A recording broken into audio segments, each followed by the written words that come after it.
Sejam muito bem-vindos ao nosso podcast Diário de uma Mãe de TDAH. No podcast de hoje, a gente vai falar sobre o caso da Joana, que num encontro de família passou por uma situação muito desagradável. Ao ver o irmão perdendo a cabeça com o filho que tem o TDAH, isso acabou gerando uma grande confusão. Vamos entender o que aconteceu e como, na verdade, evitar esse tipo de constrangimento? Afinal de contas, TDAH não é bicho-papão. Esse podcast diário de uma mãe de TDAH, a gente vai comentar sempre relatos reais de mães de TDAH, esses relatos que elas postam nas redes sociais como um desabafo ou mesmo como um desafio, um pedido de ajuda. E sempre nós vamos usar nomes fictícios, mas os casos são sempre reais. E se você quiser ver o seu caso sendo comentado aqui também, você pode enviar para a gente o seu relato através do link alessandraluizari.com/diário. Eu vou colocar o link aqui para você. Vamos ver se ele aparece aí na tela para a gente. Olha lá, alessandraluizari.com/diário. Você vai poder enviar o seu relato e a gente sempre vai preservar também a sua imagem aqui, tá? Eu quero, então, apresentar para vocês a Lucinéia Bilico. Ela vai comentar esse caso da Joana junto comigo. A Lucinéia, ela é terapeuta e também é monitora da comunidade TDAH Não é Bicho-Papão. Então, Lu, seja muito bem-vinda. Só antes de você falar, quero falar para o pessoal que está aqui no Instagram. A gente não vai ter como colocar a Lucinéia aqui no Instagram, tá? Então, eu quero pedir para vocês vão poder ouvir ela, mas vocês não vão poder ver. Então, se você quiser ver o rostinho da Lu, que é lindo, inclusive, você vai lá para o YouTube, né? Procura aí, Alessandra Luizari, no YouTube ou no Facebook. Nós estamos ao vivo pelos 3 canais, tá? Então, vamos lá. Lu, seja muito bem-vinda. Então, se apresente e já fala pra gente qual que é o nosso intuito aqui nesse podcast de hoje. Olá, pessoal, boa tarde, É um prazer estar aqui com a Alessandra, onde nós vamos analisar esse caso muito interessante dessa mãe com um filho com TDAH. E o nosso objetivo nesse podcast, Diário de uma Mãe, é não fazer julgamento. Nós não estamos aqui para julgar o comportamento, a atitude da mãe. Na verdade, nem dar um diagnóstico de tratamento ou propor algo, O nosso intuito aqui, total, é de ajudar as mães a colocar em prática algumas atitudes no dia a dia, quando surge uma situação tão desafiadora como essa. Exatamente.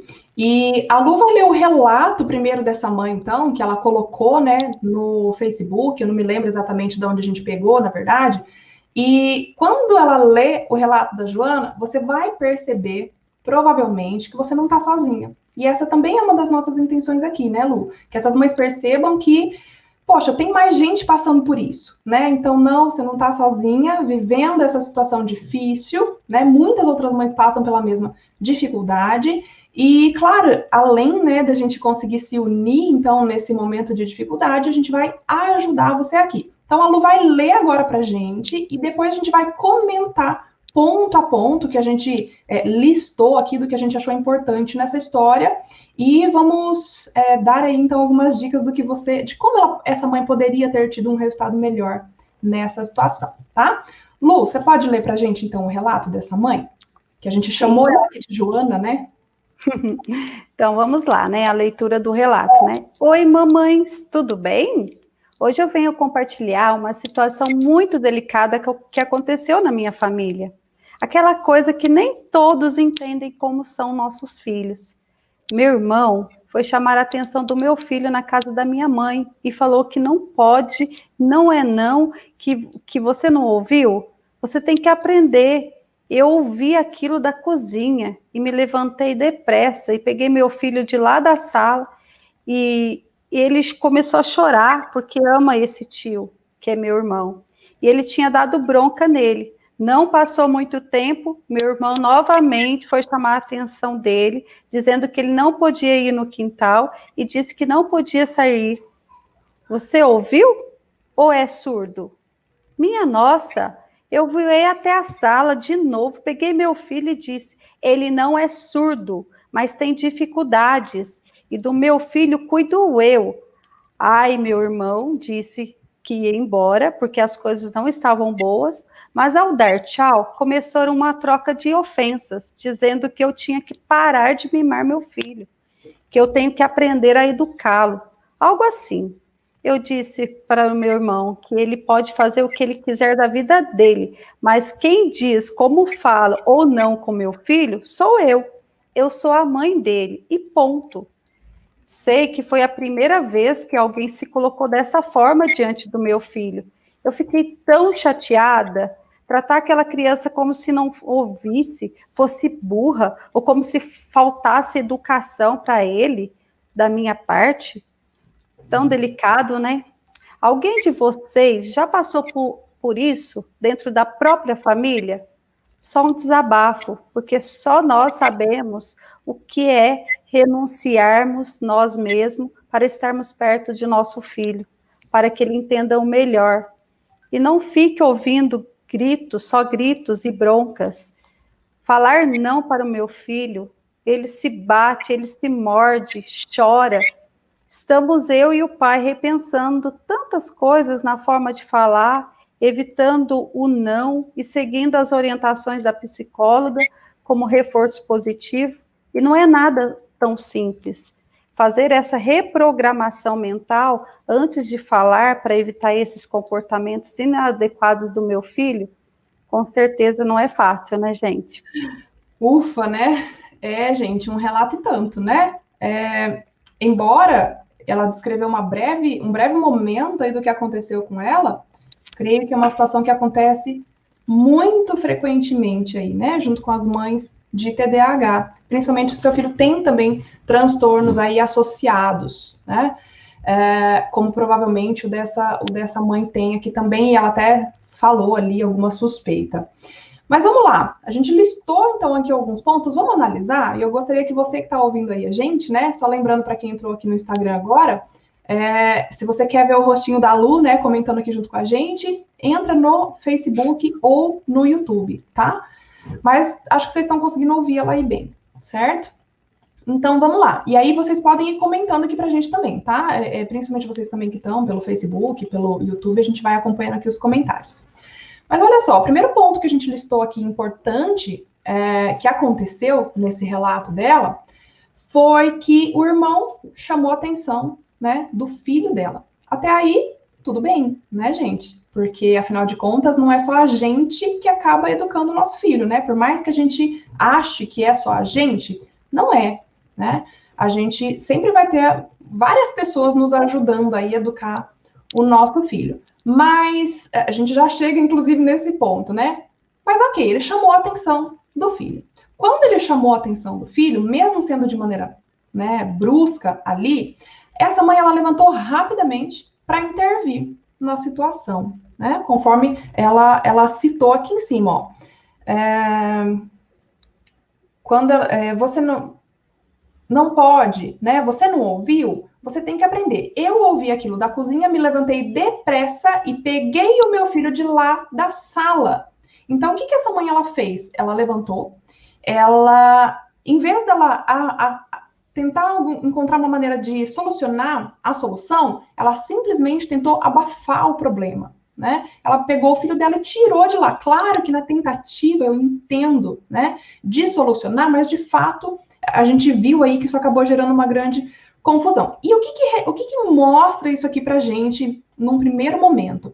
Que essa mãe, ela tá emocionalmente despreparada para lidar com essa situação. Despreparada emocionalmente, e aqui eu quero até fazer um parênteses, porque muitas vezes a gente pode ter sim um equilíbrio emocional para lidar no nosso trabalho, para lidar com o nosso marido, para lidar com 1000 situações, mas na hora que é com o filho, porque os nossos filhos, né, e a Lucinéia também é mãe, ela pode falar aí o lado dela, é a nossa ferida, né, é o nosso calcanhar de Aquiles.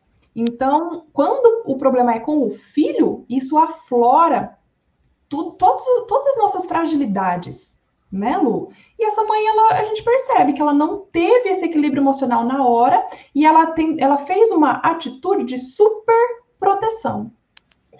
Ela interveio na situação e ela simplesmente tirou o filho dela de lá, né? Ela não fez uma intervenção saudável, ela simplesmente tirou o filho dela de lá. E aí, qual seria a maneira correta, né, da gente agir nessa situação? Primeiro de tudo, a gente observar. Poxa, alguém brigou com o seu filho? Antes de ir lá, né, e simplesmente abafar a situação, tenta entender o que aconteceu. Acredito que seja importante a gente ouvir as duas partes, inclusive, né? A criança, filho, o que aconteceu? Né? O que você fez? Por que o tio chamou a atenção? E ouvir esse tio também, o que ele fez? Né? Porque às vezes a criança nem fez nada de errado e aí sim a gente pode ajudar. Ou realmente a criança fez algo errado e a gente vai conseguir ajudar o nosso filho ensinando ele para não repetir esse erro, né? Mais para frente. Mas o que aconteceu? Né? Se ela tivesse essa sabedoria de ter simplesmente perguntado o que aconteceu para ambas as partes, talvez ela tivesse ganhado um aliado nesse momento. Mas ela ganhou um inimigo, né? Como a gente viu aí, que é o próprio irmão dela. E num segundo momento, depois que você entendeu ali o que aconteceu, aí você poderia orientar, né? Exatamente, de repente falar para esse tio, né? Para esse irmão dela, olha, próxima vez me chama, né? Se ele fizer de novo isso errado, me chama que eu venho aqui resolver a situação. Mas sempre, né, de forma calma. Primeiro você avalia, você observa a situação, depois você decide como consertar isso, né?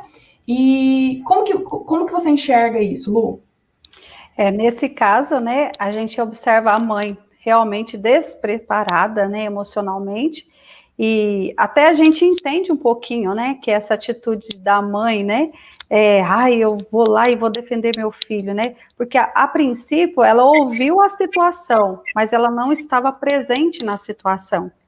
Aí entra esse ponto que é fundamental, né, Alessandra? Observar a situação, saber o que realmente aconteceu, perguntar para o tio, perguntar para o filho.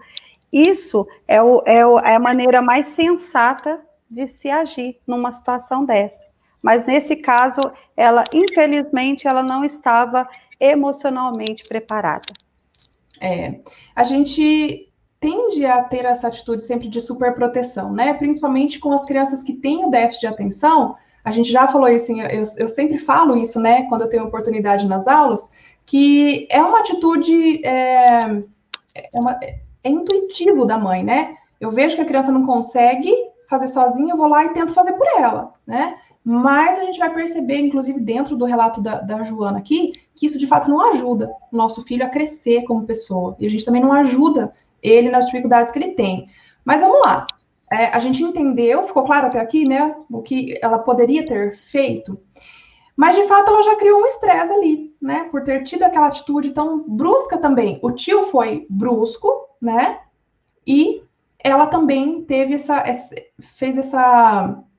teve esse reflexo, né, de ser brusca, indo lá e simplesmente também retirando. E aí o tio vem e faz pior ainda, né? Ele vai lá, chama a atenção novamente do filho, mas dessa vez já fazendo uma agressão verbal, né? Deixa eu ler novamente, chamando ele de burro, né? Deixa eu achar esse pedacinho aqui. Você não ouviu? Você é surdo, né? Ele tanto chama de surdo. Deixa eu achar aqui onde ele fala que ele é.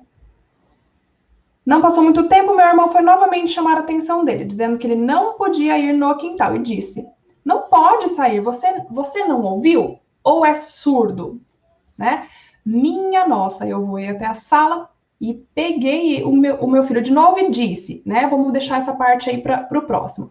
Então, o segundo ponto que a gente listou aqui é que realmente o tio, nesse segundo momento, até por talvez ele já estar mais nervoso, né, com a situação, ele fez errado, né, gente? Esse tio aqui, ele agiu de forma errada. A gente jamais deve agredir verbalmente uma criança, né? Mas talvez se a Joana tivesse tido naquele primeiro momento a calma, a serenidade e a sabedoria, né, de como agir ali, até para conduzir não só a criança, mas o tio, né, o irmão dela ali, talvez a gente nem tivesse chegado nesse ponto, né?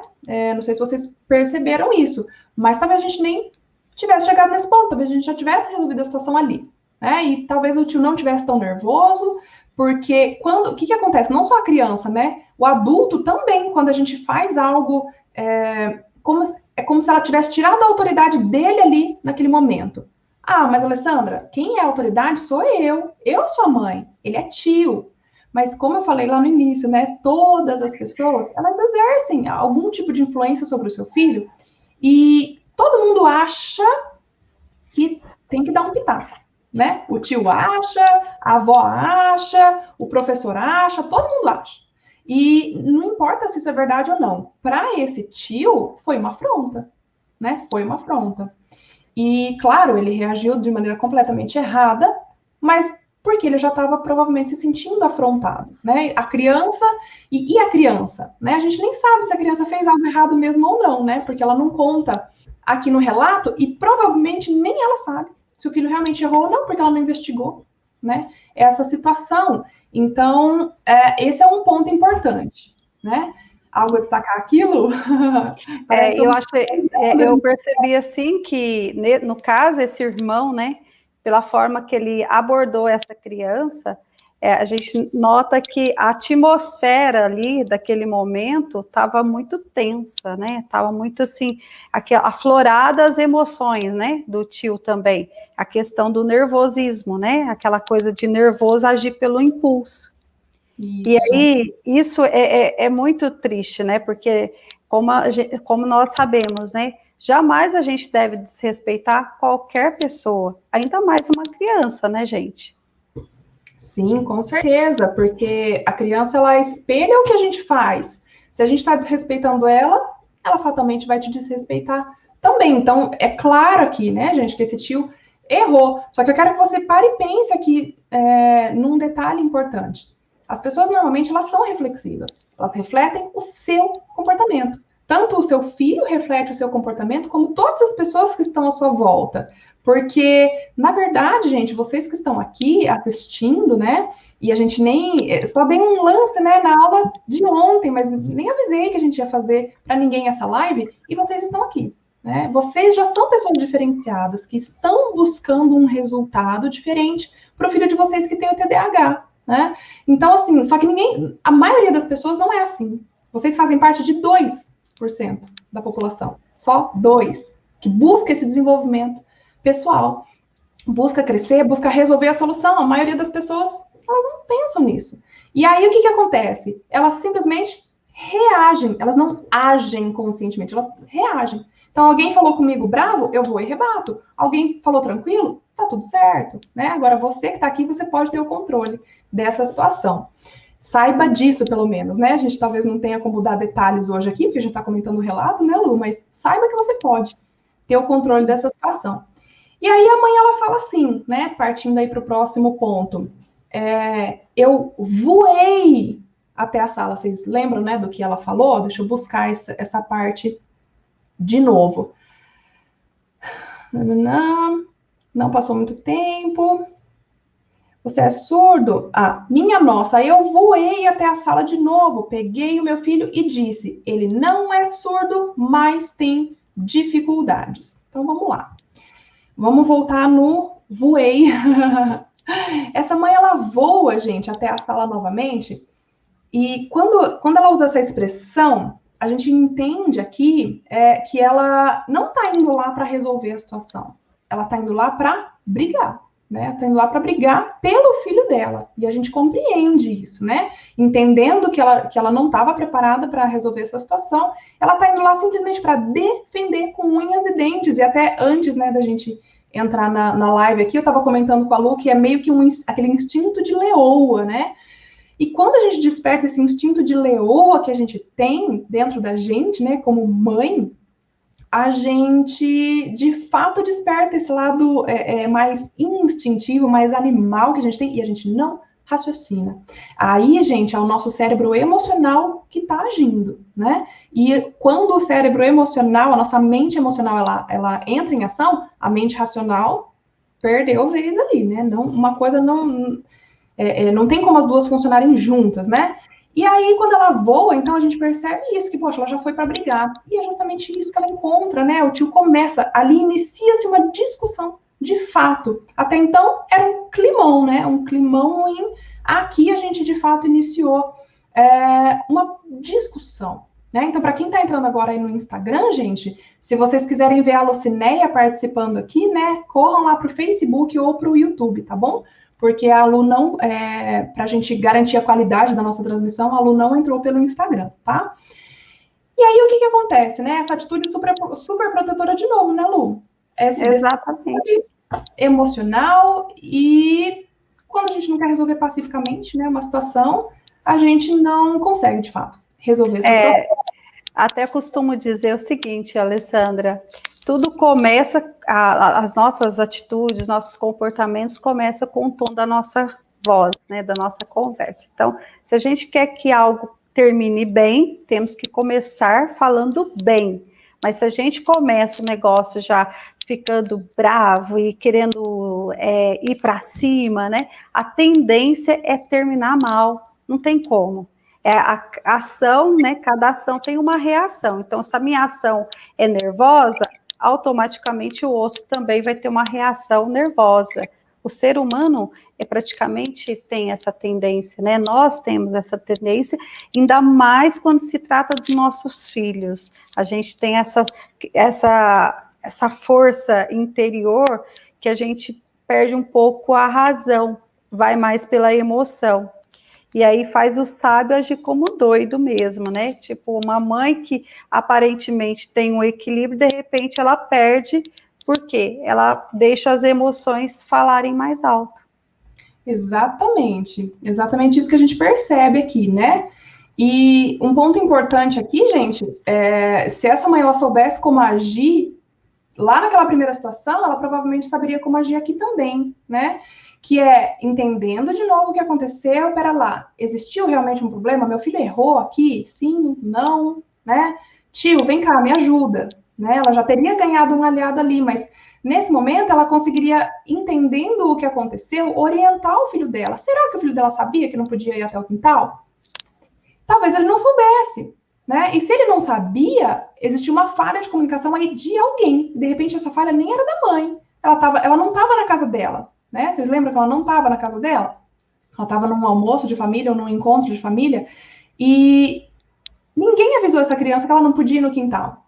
Lembrando que a gente está no meio da pandemia, né, gente? Então, assim, talvez tivesse muita gente lá no quintal, enfim, outras famílias, e ela não poderia ir até lá, enfim, a gente não sabe exatamente o motivo. Mas essa criança, ela não sabia que ela não podia ter ido até lá, né? Porque em nenhum momento aqui a mãe fala que o filho é desobediente. Vocês perceberam isso? Ele não é desobediente, né?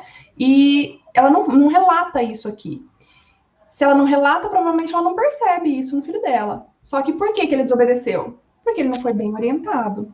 E quando a gente alinha essa comunicação, o que ia acontecer? Ele ia saber, né? Primeira coisa, né, gente? Quando eu super protejo, eu não deixo meu filho perceber que ele errou. Vocês captaram isso aqui? Ele nem sabe que ele errou. Como é que ele vai não errar de novo? Ele nem sabe que ele agiu errado. Então, tenta entender também o que aconteceu lá dentro da cabecinha dessa criança. Poxa, meu tio brigou, a minha mãe veio e me protegeu. Então, quem tá errado? O tio. Né? O tio tá errado, eu tô certo. Então, eu posso fazer de novo. Só que aí o tio briga de novo. Nossa, esse tio é muito mal. E, poxa, eu gosto do tio. Então, vocês percebem que ele gosta muito do tio. Ela fala isso no relato. E, claro, uma pessoa que eu amo muito tá brigando comigo sem razão. É claro que ele ficou chateado, né? E também é claro um desequilíbrio emocional da própria criança. A gente já vai falar sobre isso, que provavelmente reflete, né, o desequilíbrio emocional da própria mãe. Mas queria dizer isso. Até você falando, né? Eu lembrei assim dessa situação, né? O filho, ele não vai adivinhar se pode ou não pode tal coisa se nós não explicarmos, né? Por mais simples que seja. Porque às vezes a gente tem a tendência, lógico que não pode fazer isso, lógico que não pode ir lá fora, lógico que não pode, ele sabe. Gente, criança, se você não pegar e falar, olha, filho, lá você não pode porque acontece isso, de uma forma bem objetiva e clara, a criança não vai saber. a criança, ela não tem esse preparo, né, para saber se pode ou não pode. Quem tem que orientar aí somos nós, os adultos, não a criança. Não, a gente não pode esperar isso de uma criança, né? Exatamente, né? Exatamente. Somos nós, as mães. E se a gente não orienta, a criança ela vai aprender de algum lugar, né? Por isso que eu falei lá no início, que querendo ou não, várias pessoas influenciam na formação do nosso filho, né? E se a gente não está dando a orientação adequada, ele vai pegar essa orientação de alguém, né? Nem que seja só pelo exemplo dessa pessoa. Então, é nosso papel, né? Ensinar. E para a gente ensinar, a gente precisa saber como ensinar, né? Como que eu passo os conceitos que eu sei para o meu filho, né? Mas tem um outro detalhe importante aqui que ela fala logo na sequência, que ela fala na frente da criança, inclusive, né? Olha, o meu filho, ele não é surdo, não, mas ele tem dificuldades. Existem 2 agravantes, né, dela ter falado isso abertamente na frente do filho. Primeiro ponto, ela está se apoiando numa dificuldade que ele tem para justificar o comportamento inadequado dele. E essa palavra, essa expressão, né, comportamento inadequado, a própria mãe usou, né, lá no final do relato. Quando ela fala ele tem dificuldades, vocês percebem o peso que isso tem, né? Ele tem dificuldade. Então, eu estou entendendo que ele não consegue agir diferente disso, ele tem dificuldade nesse ponto, né? O que a gente sabe que não é verdade, né? Se a gente ensina a criança como agir, ela consegue agir de maneira melhor, sim. E não só ela se apoia, como ela reforça isso para o próprio filho. Imagina a criança ouvindo ali, poxa, tá, eu não sou surdo, mas eu tenho dificuldade. Qual que é a diferença? Na cabecinha da criança, qual será a diferença entre não ser surdo, entre uma pessoa falar, é surdo, no sentido pejorativo, né? Ou que eu tenho alguma dificuldade. Ele percebe, e se ela falou isso, né, espontaneamente, ela provavelmente demonstra isso em vários momentos da vida dela, na frente do filho, né? Na hora do estudo, na hora do banho, na hora da janta, em vários momentos, provavelmente, ela reflete esse pensamento que ela tem. Vocês entendem que é uma coisa que ela acredita sobre ele? Se ela acredita que ele tem alguma coisa dando... Peraí, que tem alguma coisa falando junto comigo aqui. Só um minuto, gente. Essa solução, ela envolve 2 pilares fundamentais. Pera lá. Primeiro, identificar as causas. O que me deixa ansioso? Pera lá. Por que eu sofro com essa... Acho que agora saiu, né? Tinha alguma coisa falando aí junto comigo. Saiu. Assim mesmo, né, gente? Então, assim, ela provavelmente faz isso, né, em vários momentos, porque isso é uma coisa que ela acredita, é uma crença que ela tem com relação ao filho dela. E se ela tem essa crença com relação ao filho dela de que ele tem dificuldades, você acha que ele vai acreditar o quê sobre ele mesmo? Que ele tem dificuldades, né? E quando a gente enraiza, não que ele já tenha enraizado isso, né, gente? Porque provavelmente ele é pequeno aqui ainda, não me recordo se ela falou a idade dele, mas provavelmente ele é pequeno aqui ainda. E não que ele tenha isso enraizado, mas provavelmente é uma crença que começa a nascer aí, né? E quando a gente tem esse tipo de pensamento, quando a gente acredita esse tipo de coisa, poxa, é tão difícil a gente tirar, né? A Lu também é terapeuta, atende aí também crianças, e a gente sabe o quanto é difícil a gente trabalhar essas crenças que a gente tem sobre a gente mesmo, né, Lu? E sabe, Alessandra, né, e o pessoal que está aí nos assistindo, isso é tão sério, porque a criança, ela cresce achando que isso é verdade. E é um rótulo que ela carrega com ela para a vida adulta. É muito sério isso. Tanto que tem crianças que elas até falam assim, se até minha mãe, meu pai, eles acham que eu tenho dificuldade, então eu tenho dificuldade mesmo. Eles, tipo, que veste aquela roupa, eu tenho dificuldade. Isso é muito sério, porque na vida adulta, qualquer desafio, qualquer coisinha que eles forem enfrentar, eles vão falar, não, eu não consigo, eu não sou capaz, eu não dou conta. Porque foi implantado na infância isso, dificuldade, você tem um problema, você é isso, aquilo, rotulam, né? Então isso é muito sério. Exatamente. E eu falo de carteirinha, né, gente? Eu fui uma criança super protegida e sofri muitos anos com a minha insegurança, né? vocês me veem aqui falando, dando aula, e a gente faz terapia online para tantas pessoas ao mesmo tempo, né, Lu? Anos atrás, gente, não vou revelar minha idade aqui, né? Não, posso revelar, não tem problemas com isso, não. Mas uns 8 anos atrás, isso seria impossível para mim, né? Porque eu jamais me imaginei falando para muita gente, eu tinha uma insegurança muito grande. Por quê? Porque minha mãe acreditava que eu era incapaz de fazer alguma coisa. Eu não acho que ela acreditava que eu era incapaz de fazer alguma coisa, mas as atitudes dela e das minhas irmãs mais velhas, né? Porque, para quem não sabe, eu sou a caçula, me faziam acreditar nisso, né? Porque tinha essa super proteção.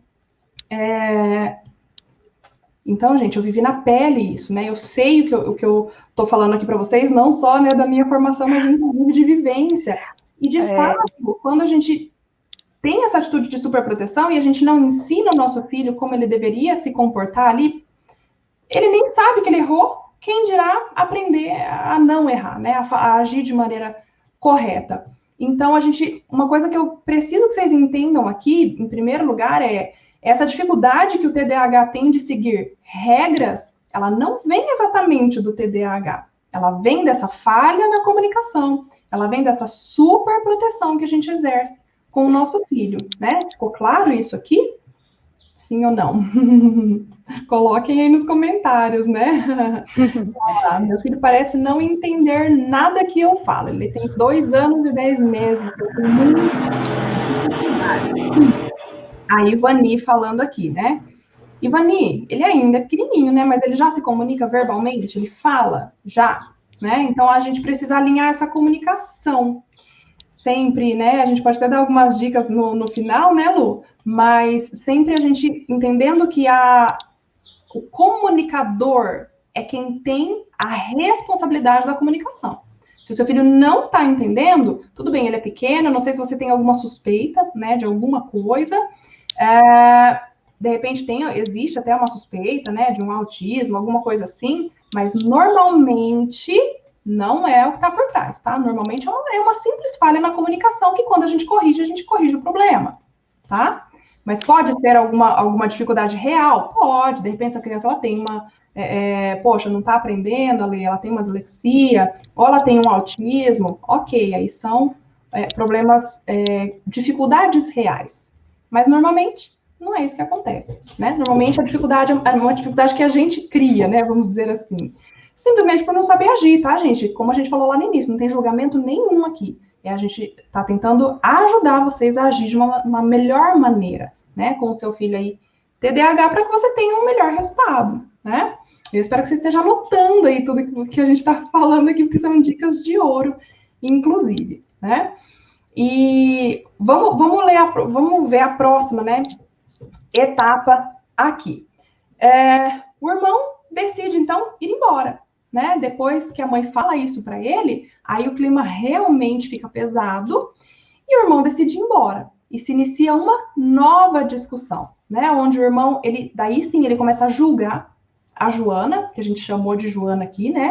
Ele começa a julgar ela, que ela tem que parar de mimar, que ela tem que educar o filho dela melhor. E a Joana fica chateada, né? Com essa situação. E a Joana, gente, ela tem todo o direito de ficar chateada aqui nessa situação, né? Quem não ficaria ao ser julgada, né? Você já sofreu esse tipo de julgamento? Isso é muito comum acontecer com as mães de TDAH, né? E sofrer esse julgamento.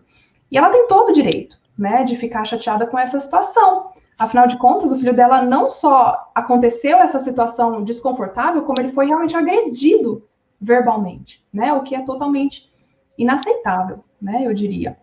Mas, embora, né, essa tenha sido a primeira situação aí na família dela, ela relata, né, que foi a primeira vez que dentro da família ela sofreu esse tipo aí de situação, eu tenho certeza, né, gente, que vamos tentar entender o contexto dessa mãe?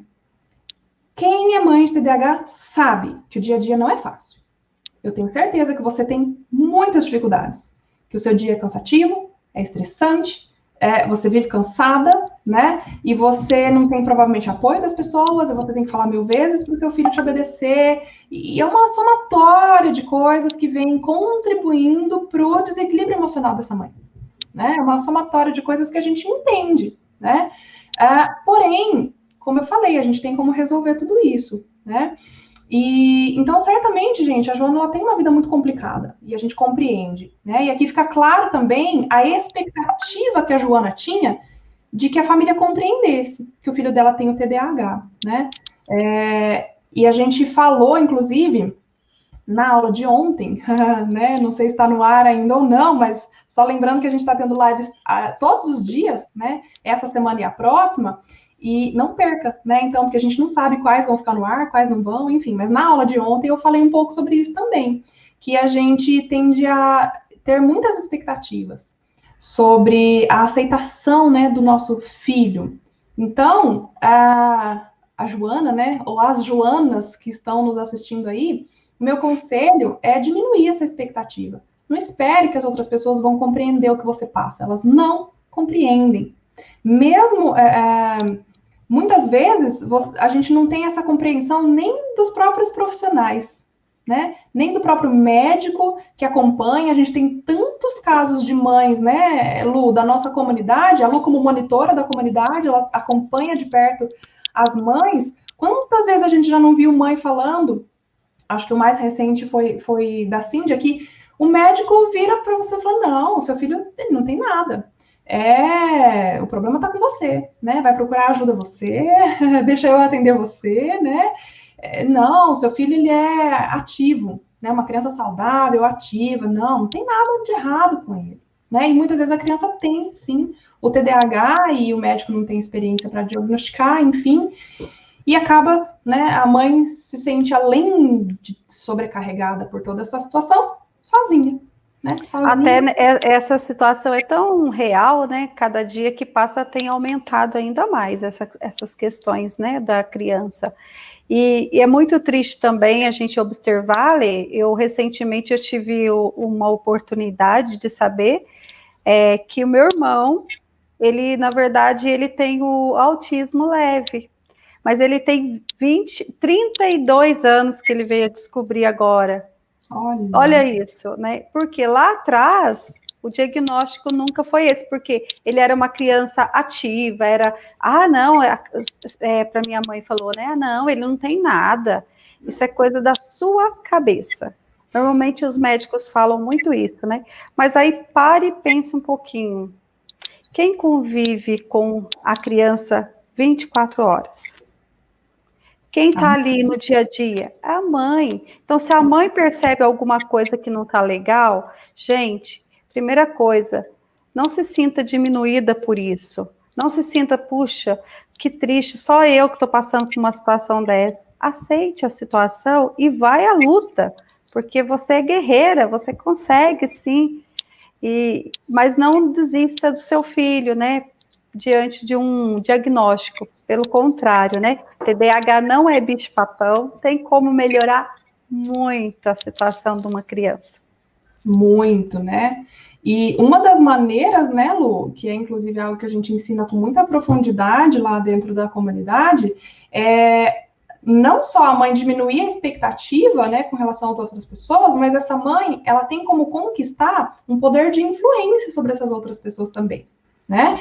Quando a gente fala de se tornar uma mamãe elefante, né? E até por isso que a nossa comunidade tem o símbolo, né, do elefantinho. Você que está aí pelo Facebook e pelo YouTube, você consegue ver, né, esse símbolo aí.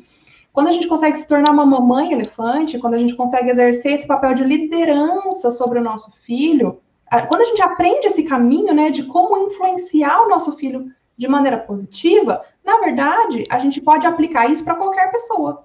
A gente consegue conquistar essa liderança sobre qualquer pessoa, né? E aí a gente começa a ganhar mais aliados. E aí sim a gente começa a trazer essas pessoas para perto da gente, mesmo que ela não compreenda o que o meu filho tem, né? Mesmo que você também que está aí assistindo a gente não saiba ainda como resolver o TDAH, né? Porque, como a Lu falou, não é um bicho-papão, né? Ele tem solução, sim, você não precisa conviver com esses problemas, né?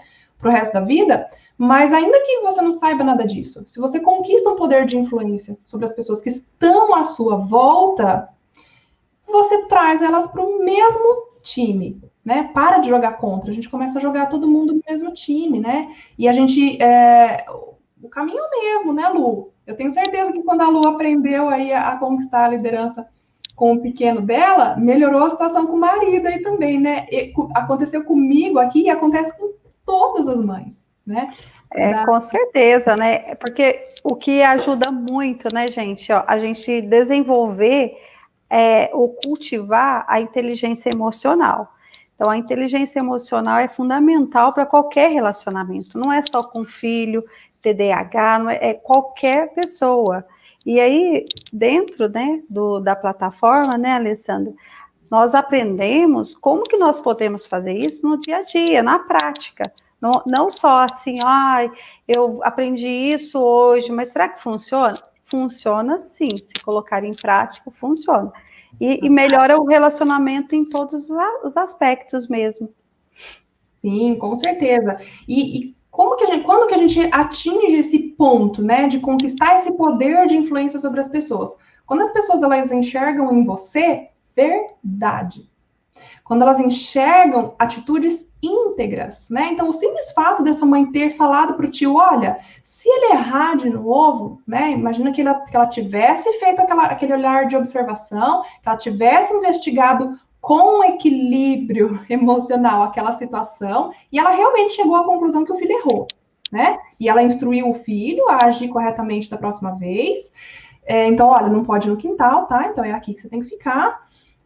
E ela chama esse tio e fala assim, olha, se ele fizer isso de novo, você me chama que eu resolvo, né? Então, essa é uma atitude íntegra, que teria mostrado, talvez, para aquele tio, que ela tem o controle da situação, né? E essa simples frase teria feito ela ganhar ali um aliado, né? Ela teria exercido esse papel de liderança, trazido esse tio ali para junto dela, né? Mas não foi isso que aconteceu, né, gente? Gerou todo um estresse e o tio acabou saindo da linha, né? Com certeza esse tio se arrependeu depois, né, gente? Também não vou aqui só criticar o tio, porque provavelmente ele agiu ali no impulso, né, também. Exatamente. Como ela mesma relata, isso nunca tinha acontecido na família dela, né? Mas vamos lá, vamos prosseguir aqui. Que são tantas coisas que ela fala, né, nesse relato, mas lá no final, gente, do relato, ela fala assim, ó, o meu filho, quando houve um não, ele se bate, se morde e chora, né? Aqui já mostrando para a gente também que não só essa mãe está despreparada emocionalmente, mas a criança também, né? Porque ele se bate, se morde e chora. Será que se ele tivesse equilíbrio emocional ali, ele faria isso? Certamente não, né, gente? Então, isso mostra que esse descontrole emocional da mãe está refletindo na criança. Até porque, se ela não sabe controlar o emocional dela, como é que ela vai ensinar, né, o filho dela a fazer isso também? E esse se bate, se morde e chora, ele mostra que essa dificuldade de lidar com a frustração, né, que a criança tem, mostra esse desequilíbrio emocional, pode sim levantar alguma suspeita, né, porque a criança que se agride, ela também pode agredir outras pessoas, pode sim levantar até alguma suspeita aqui de outros transtornos, mas de fato, atitudes muito simples para ensinar essa criança, a gente consegue reverter todo esse quadro, né? E aqui, então, só evidenciando, né, essa questão, que quando ela fala, né, do se bate, morde, chora, ela fala também que ela já está passando por acompanhamento psicológico, né, e que, inclusive, a psicóloga dá algumas orientações para ela, e para evitar o não, e para fazer o reforço positivo. Mas antes da gente entrar nesse ponto, Lu, quer ressaltar alguma coisa aí com relação ao equilíbrio emocional do pequeno? Quando uma criança ele tem esse tipo de comportamento, né? Normalmente a criança ela está demonstrando ou revelando para nós adultos que ela está com uma necessidade emocional não preenchida. Ela precisa ser preenchida. Não é só a questão do TDAH, né, Alessandra? Que muitas às vezes falam assim, é porque ele tem o TDAH, então por isso que ele faz isso. Não, é uma carência emocional que a criança tá falando assim, ó, olhem para mim, olha, eu existo, ó. Não que a mãe faz isso, assim, tipo, não liga com a criança, não é isso. Na verdade, às vezes, inconscientemente, né, ela tem alguns comportamentos que fazem com que a criança, ela não se sinta amada, não se sinta pertencente àquela família. Então, por isso que ela faz isso, para chamar um pouco da atenção, ó, eu tô aqui, ó, porque quando eu choro, minha mãe olha para mim. Quando eu mordo, minha mãe vem aqui me socorrer. Quando eu me bato, minha mãe está aqui perto de mim. Então, é um apelo que a criança está fazendo. Sim, com certeza. Nós temos várias necessidades emocionais que nós precisamos suprir nos nossos filhos, e principalmente quando pequeno, né, até os 5 e os 7 anos de idade.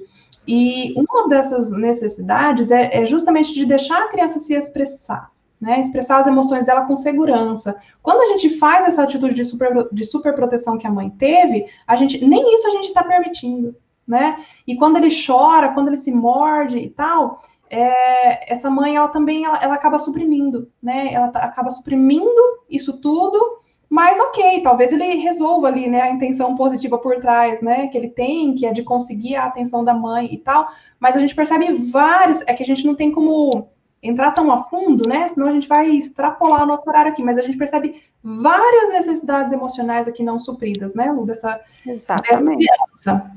E aqui fica claro, então, né, tanto essa falta de equilíbrio emocional, essa carência, vamos dizer, essa carência dessa criança, né, como um todo, mas, e mesmo, né, a Joana e o pai, porque percebe que lá no final do relato, ela fala que ela e o esposo, que é o pai da criança, eles estão seguindo a orientação da psicóloga para evitar o não, né, e trabalhando o reforço positivo. Ela não deixa claro como ela faz esse reforço positivo aqui, mas a gente tem um conceito, né, do que é o reforço positivo, então estou imaginando que essa psicóloga orientou ela corretamente e que ela tem feito isso corretamente, né, vou tentar explicar aqui para vocês, mas deixa eu falar sobre o evitar o não, né, primeiro. A gente precisa sim evitar o não. É até um ponto que eu estava conversando com uma outra monitora hoje, que a gente precisa sim evitar o não, isso faz parte da comunicação assertiva. Porém, quando a gente está, vamos dizer assim, numa fase de treinamento do nosso filho, o não, ele é necessário, né? Ele é necessário. Não para quando você precisa realmente comunicar alguma coisa para o seu filho, mas para você treinar ele para saber lidar com as frustrações. Porque como que a gente aprende a lidar com as frustrações? Quem arrisca? Não vale a Lu responder. Quem tá aí, né? Quem arrisca falar? Como que a gente aprende a lidar com as frustrações? Como que a gente trabalha essa dificuldade de lidar com as frustrações na criança que tem o TDAH? Né?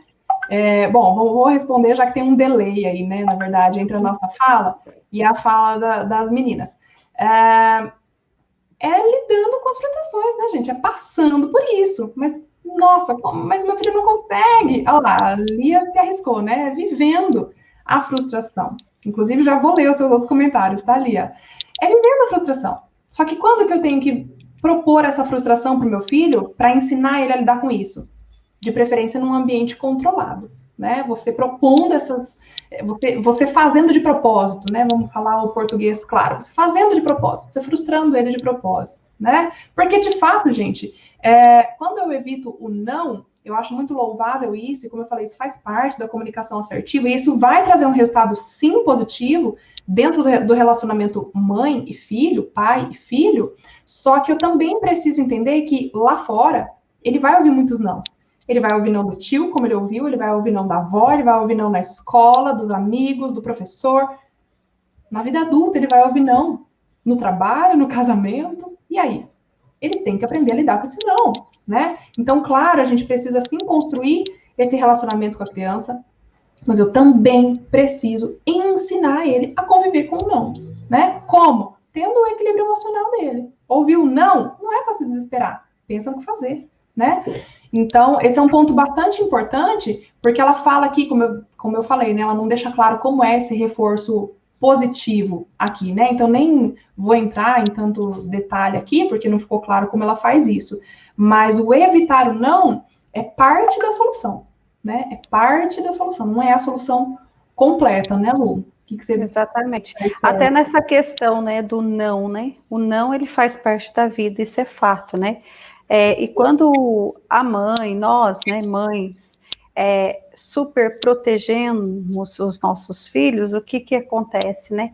Eles vão se frustrar muito na vida e não vai ter a gente por perto todo o tempo. Então, quando a gente quer fazer, tipo assim, ó, um cercadinho em volta do filho, achando que isso é o melhor, na verdade, a gente está criando um filho que não vai saber resolver as suas questões na vida adulta.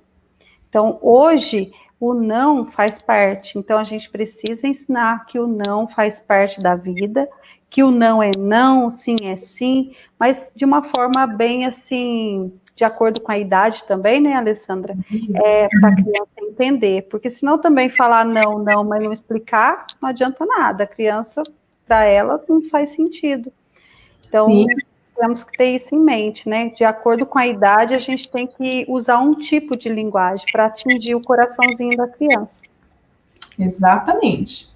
E aí ela finaliza, né, falando que essa reprogramação mental, né, ela chama assim, de modificar, né, eu entendo aqui que essa reprogramação é para modificar os hábitos errados, né, que ela identifica ali nela e no marido, não é nada simples, né? E de fato não é, né, Lu, tão fácil. Eu até não, eu diria o contrário, eu diria que é simples, mas não é tão fácil a gente colocar isso em prática. Precisa de persistência e mais do que isso, você precisa saber o que você tem que fazer, né? Se a gente não sabe, como que a gente vai colocar isso em prática? Se eu não sei mudar um hábito meu, né? Como que eu vou colocar isso? Como que eu vou mudar isso, né? Deixa eu só ler o que a Lia colocou aqui. Sim, eu entendi. Eu procuro explicar de outras formas, mas ele fica muito irritado. Aí eu falo que quando ele estiver mais calmo, a gente conversa, pois eu não converso com malcriação. Isso tá perfeito, tá ali. A gente nunca deve conversar mesmo no momento de estresse da criança, mesmo porque ela não vai compreender nada do que você vai falar, né? Ela tá naquele estado que a mente emocional dela tá tomando conta. A gente precisa trazer ela para o racional para conseguir ter essa conversa. O diagnóstico me deu um norte, já não sabia mais o que fazer. Agora conseguimos ser mais empáticos com a desobediência. Me explica isso? Me explica o que é ser mais empático, né, com a desobediência, porque a gente tem que tomar um cuidado, a gente acha muitas vezes, eu não sei, eu tô pedindo para você explicar aqui, porque realmente não ficou claro para mim, tá? A gente tem que tomar um cuidado, muitas vezes a gente acha que a criança que tem o TDAH, ela é uma criança que ela tende a ser mais desobediente mesmo, né?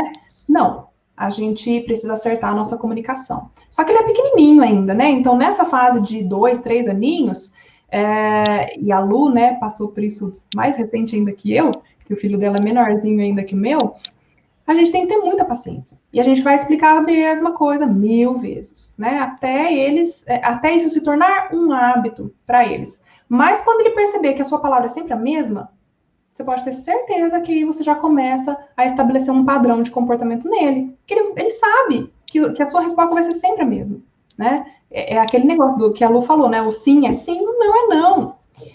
Isso pode? Isso pode sempre. Isso não pode? Isso não pode sempre, né? Não tem mudança. Claro que a gente pode mudar de opinião no meio do caminho, né, gente? Só que aí você explica para a criança porque você mudou de opinião e aí você passa a ser firme naquela opinião, né? Que você formulou ali junto com ela. Não, ele tem 9 anos. Por que eu achei que ele era pequenininho? Acho que alguma outra pessoa falou aí a idade. Não, ele tem 9 anos, então ele já é grande o suficiente, né? Grande o suficiente aí para compreender o que você fala e te obedecer e desobedecer conscientemente, né? Isso é um ponto bem importante, porque a criança pequena, ela não desobedece. Conscientemente, não. Normalmente é falha na comunicação. Agora, a criança que já é maiorzinha, né, depois dos 8 anos, a desobediência passa a ser, muitas vezes, consciente. Ela não quer te obedecer porque o que você fala para ela não faz sentido, né? Isso mostra a falta de liderança. Antes pensávamos que fazia de propósito para enfrentar, mas hoje a gente sabe que a alimentação influencia, né? Que pode ser a alimentação. Lia já faz parte da comunidade, Lia? Fala aí para mim. Ou pode ser o nosso relacionamento, aprendi as linguagens, etc. Ah, Lia já faz parte da comunidade, então. Agora faço um checklist. Ai, gente, eu gosto tanto dessa palavra. Faço um checklist do que pode estar errado para ele estar desobediente, né? Penso como está a liderança, se estamos usando a linguagem do amor certa, se foi o excesso de tela, alimentação. Olha aí, a Lia já está no caminho certo, então, né? Lia, é uma construção, né? Mesmo quando a gente sabe o caminho, a gente precisa trilhar esse caminho com consistência, né? E aí sim, você precisa ir fazendo esse checklist e ajustando o que precisa ser ajustado, né? Tudo que você perceber aí que ainda não está 100%, precisa investir mais tempo, mais esforço nisso, até a gente alcançar o 100%, né? Então, gente, na verdade, nosso intuito aqui, né, contando esse relato e explicando aqui esse caso para vocês, foi mostrar, né, o quanto a atitude dessa mãe impactou em toda a situação. E sem julgamentos, né, gente? Como eu falei, a gente entende que provavelmente a vida dessa mãe não é fácil, né? Mas, Joana, né, Joanas, se alguém mais se identificou com essa situação, você precisa de ajuda. Você precisa de ajuda para buscar o seu equilíbrio emocional e para fortalecer a sua liderança, né? Não só com as pessoas aí que estão à sua volta, mas principalmente com seu filho, né? Principalmente com o seu filho. E queria propor, né, aqui para você um pequeno desafio, né? Um pequeno desafio aí para que você consiga entender o quanto isso tudo que a gente falou hoje faz sentido, ou melhor, para que isso faça sentido para você e para que você entenda a importância, né, dessa questão da liderança e para que você entenda a importância da questão, principalmente de não superproteger, né? Eu ia falar da não superproteção, de não superproteger o seu filho, né? Mas gerar nele uma segurança. A superproteção gera insegurança. Você precisa criar nele segurança, né? E queria propor algo muito simples, de verdade. A próxima situação aí que acontecer na sua casa, que você pare, né? Em vez de sair que nem uma desesperada, igual a Joana fez, para resolver o problema, primeiro, né? Tenta deixar o seu filho resolver sozinho. Às vezes ele tá brincando com o primo, isso acontece muito aqui em casa, né? Tá brincando, né, com o primo, e a hora que você viu, tá brigando, né? Deixa eles se resolverem. Deixa eles se entenderem. Aí daqui a pouco eles estão brincando de novo, né? E tá tudo certo. Mas o primeiro passinho que eu quero que você faça teve alguma situação desconfortável, como essa, ou uma simples desobediência do seu filho? Primeira coisa, para e observa, né? Observa essa situação. Em vez de você super proteger ele, tenta entender o que aconteceu. Será que ele realmente errou? Porque às vezes a gente fala assim, não, mas Alessandra, ele desobedeceu sim, mas é porque ele tem o TDAH. Eu acredito que com esse relato nosso hoje aqui, comentando esse relato, você já entendeu que não é bem por aí, né? Ele tem capacidade sim de obedecer, desde que você ensina ele o que ele tem que fazer. Então, observa a situação, né? E simplesmente ensina o seu filho, né? Ensina o seu filho como ele não errar da próxima vez. Mostra para ele que ele errou. Porque se ele não souber que ele errou, como é que ele vai agir corretamente, né? Da próxima vez. A gente chama isso de permitir que os nossos filhos aprendam com os próprios erros. E essa é uma habilidade que a gente percebe que o TDAH não tem muitas vezes, aprender com o erro. Por quê? Porque ele nem sabe muitas vezes que ele errou, né? Então, e quando ele erra, porque a gente não criou essa resistência nele, ele não sabe também o que fazer, né? Quando ele percebe que ele erra. Aí cresce ainda mais aquela questão da frustração, né? E a gente vai vendo que uma coisa leva a outra, na verdade, né, Lu? Exatamente. Para a gente finalizar aqui, Lu, você gostaria de deixar alguma mensagem aí para as mães, né, que acompanharam, né, esse estudo de caso nosso aqui? Eu quero falar o seguinte, né, a tendência, né, quando acontece uma situação como a da Joana, né, das muitas Joanas por aí, a tendência é sentir primeiro, né, sentir. Viu a situação, sente. Isso é muito comum no caso das mamães, mas a primeira coisa que a gente tem que pensar, bom, observe, pare, não tome uma atitude precipitada, porque depois vai gerar mais outras questões para serem resolvidas. Então, o que eu quero deixar para todos vocês, né? A gente não deve se colocar ao sol enquanto está ecolerizado, muito nervoso, né? Então, na verdade, a gente tem que esperar a poeira baixar para resolver a situação. E isso vale para todas nós, não só na questão de relacionamento de mãe com filho, é para tudo na vida. Quando a gente está muito nervosa, muito estressada, a tendência é fazer caca, e aí não dá certo. Então é isso, né? E foi um prazer estar aqui com vocês, né? Nessa tardinha, estudando, né? Esse caso, que a gente sabe que muitas mamães sofrem com isso, com essas situações, e tem solução, tem como resolver, sim, que não, TDAH não é um bicho-papão. Exatamente. Lu, muito obrigada pela sua ajuda, pela sua participação aí nesse caso. E você que está assistindo a gente, se você quer, eu acabei de colocar aí na tela para você, no Instagram não está aparecendo, mas se você quer também ver o seu caso sendo relatado aqui, lembrando que a gente sempre vai esconder os nomes reais, mas sempre citar a situação real, né? Esse nome Joana que a gente colocou aqui hoje, a gente nem sabe qual é o nome dessa mãe, na verdade. Manda pra gente, né? Manda pra gente no alessandraluizari.com/diário.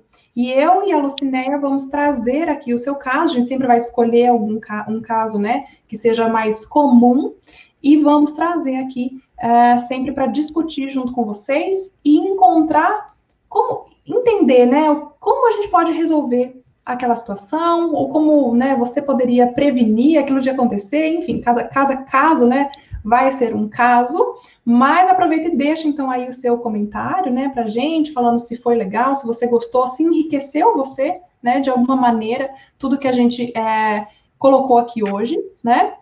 E se fez sentido, né, Ale? É muito importante para nós sabermos se fez sentido para a pessoa, né? Se realmente tirou algum aprendizado desse caso, por exemplo. Não é o da pessoa, mas pode servir para vários campos da vida da pessoa.